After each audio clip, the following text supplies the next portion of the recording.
ক্ষতি হয়েছে সুনামগঞ্জ জেলার প্রতিটি উপজেলার প্রতিটি ইউনিয়নে।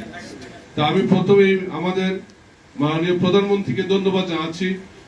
উনি খবর শুনেই সাথে সাথে কৃষকদের পাশে দাঁড়িয়েছেন, উনাদের 3 মাসের জন্য আর্থিক সহায়তা প্রদানের ঘোষণা দিয়েছেন।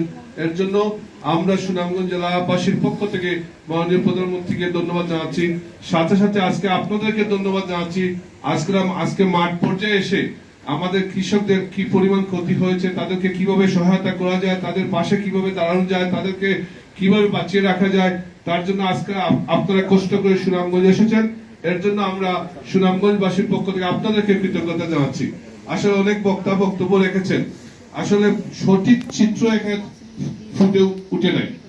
আমাদের কৃষকদের ক্ষতি অনেক বেশি হয়েছে। আমার মনে হয় এটা যারা দায়িত্বে আছেন ওনারা সঠিকভাবে এটা নির্ণয় করে এটা মন্ত্রণালয়ে যাতে পাঠানো হয়, যাতে আমাদের ক্ষতিগ্রস্ত যারা কৃষক ওরা যাতে সঠিকভাবে এই মানবিক সহায়তা পায়।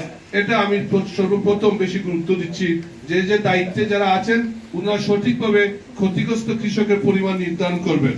আর দ্বিতীয় যে কথাটা বলবো, যে আমাদের সুনামগঞ্জে আসলে দেখেছি যে বাঁধ ফসল রক্ষার জন্য বাঁধ দেওয়া হয়। আমার কাছে মনে হচ্ছে, আমি অনেক কৃষকের সাথে কথা বলেছি, অনেক হাওড়ে গিয়েছি, অনেক জায়গায় গিয়েছি, দেখেছি যখন বৃষ্টি হয় পাহাড়ি ঢল আসে আমাদের সুনামগঞ্জ, আমাদের পাহাড় গেসা, আমাদের সীমানা শেষ, এখানে ডিসেম্বরপুর বলেন, তাহিরপুর বলেন, আপনার দক্ষিণ সুনামগঞ্জ বলেন, সাতক বলেন, দোয়ারাবাজার বলেন, সব দিকে আমাদের ইন্ডিয়ার সীমানা। আর আমাদের সীমানা এটা পাহাড়, একটা দেয়ালের মতো।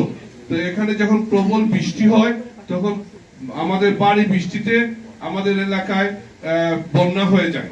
আর এই তাৎক্ষণিক বন্যায় প্রবল যে বৃষ্টি যেভাবে হয়, আর সেই যে বৃষ্টি যেভাবে পানি নেমে আসে, এটা আমাদের বাংলাদেশে, আমাদের সিলেট অঞ্চলে, সুনামগঞ্জ অঞ্চলে চলে আসে।